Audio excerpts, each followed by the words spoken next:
Hey guys, Darth Sebius here for Sebius Speaks. So yesterday was our Sarah and my engagement anniversary, and we had our first games with our new EDH decks that we got for each other at LFCC a few weeks ago, and it was rather epic. Sarah's rocking the Eternal Bargain Esper blue, white, and black, and I've been rocking the Mindseas red, black, and blue Grixis goodness. And it was a lot of fun. We played once. We played one game, one or two games before at the local EDH club, borrowing other people's decks and having a go. But it's nice sort of having a proper chance to fiddle ourselves. I think but both massively decided on our commanders. I'm rocking Jeleva, Nephelia's Scourge. It's a 3-drop with blue, black, colourless, and red. Legendary creature, vampire wizard, flying. When Jeleva Nephilia's Scourge enters the battlefield, each player exiles the top X cards of his or her library, where X is the amount of mana spent to cast Jeleva. Obviously, that's going to be 2 more each time it comes in the command zone, so that's building up to some good millage. But also, whenever Jeleva attacks, you may cast an instant or sorcery card exiled with it without paying its mana cost, which is amazing. It's just ridiculous. So basically, the idea I've just been trying to get her out as much as possible, attacking with her, using the free spells, and hopefully trying to get her killed so she comes back for more milling and more spells, and keeping that up. Maybe giving her the quick step boots to give her haste so she can get attacking as soon as possible. That's kind of awesome because it also came with Nekasa the Mind Razor, who's kind of alright. At the beginning of each player's draw step, the player draws an additional card. When an opponent draws a card, Nexa does deal 1 damage to that player. So, if you're getting people to deal lots of cards, you can deal them some damage.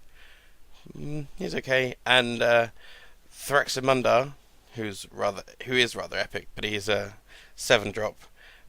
Zombie assassin, legendary creature, haste. When he attacks, defending player sacrifices a creature, and whenever a player sacrifices a creature, you put a 1/1 counter on him. So he's kind of awesome, but I like him more in the deck than as the commander, because yeah, Jeleva's just made me very, very happy. Sarah is very much settled on what was it? Olero, the ancient ascetic, who we've got here. Beginning of your upkeep, you gain 2 life. Whenever you gain life, you may pay 1. If you do, you can draw a card, and each opponent loses 1 life. And at the beginning of your upkeep, if Olero, the Aegis Ascetic, is in the command zone, you still gain 2 life. So, all about the life gaining there for Sarah. We had some epic games. The first game, we were still both getting very used to everything. It was a very tight affair with Sarah managing to get her Sarah's avatar up to was actually has her health, so it was like a 49 and absolutely destroyed me. But I was about to the next turn. Now again, it's a very weird pronunciation cards here. Pithithis,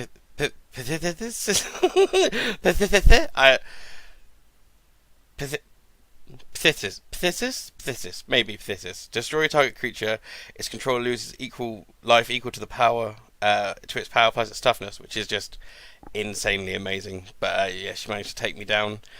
Second game, actually managed to kind of start smacking face with the deck a bit more, because I'm still not quite sure what my deck exactly is trying to do. I definitely want to give it a bit of a tweak, because it kind of wants to smack face, but it also wants to deal some damage, but it also wants to mill, and it needs to be moving towards one of those, I think, a bit more. Then the third game, which was our initial decider for taking the cup for the day, Sarah managed to kind of destroy me with lots of life gaining and slowly grinding me down, and then putting down a healing land with the Sanguine Bond, which gave her 1 life and took 1 life away from me for a very depressing win. And then we played one more game later, which she again took after just building just so much life. It was difficult to do anything. That fact, I actually even drew myself out. That's how much life she was gaining and not being able to do stuff. But one last thing I sort of wanted to say would pick up some of the interesting cards, because the thing about EDH is you can play some of those bigger, more crazy, ridiculous cards that you never would get the chance to play with normally. And there are some crazy cards. I already mentioned that Phthisis, which is what's that? It's a 7-drop with 4 swamps. but it's doing you destroy a target creature and deal to its controller life damage equal to its power plus its toughness, which can be insane. That's kind of awesome. I'm also really liking Cruel Ultimatum. This is rather epic. Target opponent sacrifices a creature, discards 3 cards, and loses 5 life. Then you return a creature from your graveyard to your hand, draw 3 cards, and then gain 5 life. That's kind of awesome. And a lot of fun, especially if you get to copy that and do it over again and again. Lots of fun to be had there. Echo Mage is another guy I'm really enjoying. We weren't playing when the level up guys were actually in circulation, so it's nice to have him, and the fact that he levels up, increasing his toughness and also allowing you to copy spells, and they copy 2 spells. So this deck, the Mind Seers can totally start generating spells again and again, which is one of the reasons I want to put some more burning stuff in there, because you can just keep burning people in the face, which is always good. Starstorm, this is another crazy one. Starstorm deals X damage to each creature. It's 2 mountains and X, so you can quite happily wipe everything, board wipey goodness, and then another good bit of board wipey goodness that I kept managing to keep returning to my hand in a ridiculous manner is Decree of Pain. Destroy all creatures, they can't be regenerated, draw a card for each creature destroyed this way.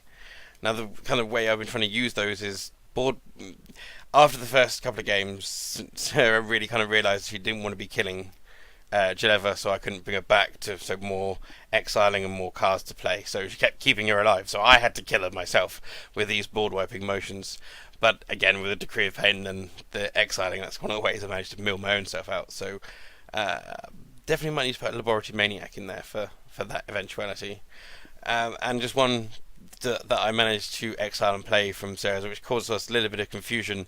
And it's a very interesting card, from the old Eternal Bargain deck that Sarah's got, is Lim again, pronunciation, I do apologise. Lim-Dûl's Vault. It's an instant for a mountain. Mountain? What was I talking about? An island and a swamp.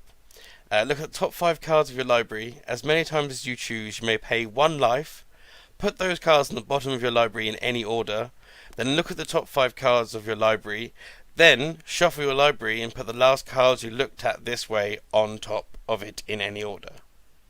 Well, that's a mouthful. And led us to be a bit confused and make sure we looked it up. But essentially, you're looking at 5 cards. If you want to get rid of them, you can pay 1 life to get rid of them. Then, and to look at more cards. And then once you've decided what you've got, you shuffle your library with the cards separate, and then put them on top. It's a big scry madness thing, which is just kind of weird. But yeah, that's kind of just what I want to talk about. Just like getting into EDH, and I look forward to tweaking my deck, and I think I'll probably talk about that when I've put some more things in there. And I look forward to kind of building up a bit more confidence in the EDH-ness and a bit more energy, so we can head down to our local EDH club, which plays on a Sunday. A bunch of the guys from Friday Night Magic, have a little gang there. And speaking of Friday Night Magic, it's been over a month since I've managed to make it, just with building up to LFCC, being away, the fallout with my chronic fatigue from LFCC and stuff. But hopefully tonight we will returning triumphant to Friday Night Magic, which has a 2-headed giant event, which is a limited build your own deck goodness, which is hopefully going to get us our first M15 packs. We haven't had any M15 because we've just been out a bit, just where we've been so busy and run down.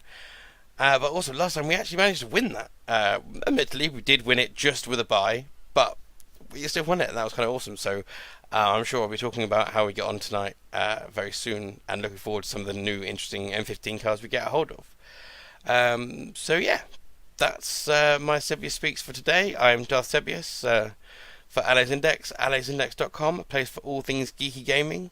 By all means, let me know what you think. If there's anything you want to talk about, you are more than welcome to share your thoughts and anything on Allies Index. If there's anything you want me to talk about in one of these videos, please get hold of us on Tumblr. That's alliesindex.com, and I will have a go at trying to talk about some stuff. But yeah, I just want to talk about EDH today.